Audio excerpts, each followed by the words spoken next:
Hi students, welcome to SR academy.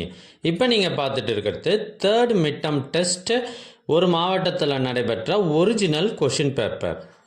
எங்ககிட்ட பல்வேறு மாவட்டங்களில் நடைபெற்ற ஒரிஜினல் கொஷின் பேப்பர்ஸ் நிறையவே இருக்குது. இது எல்லாம் உங்களுக்கு வேண்டுமா? அதுக்கு நீங்கள் செய்ய வேண்டியது, முதல்ல நம்ம சேனலை சப்ஸ்கிரைப் பண்ணுங்கள். அதுக்கப்புறம் கமெண்ட் ஓப்பன் பண்ணுங்கள். ஃபஸ்ட்டு கமெண்ட்டில் உங்களுக்கு தேவையான லிங்க் இருக்குது.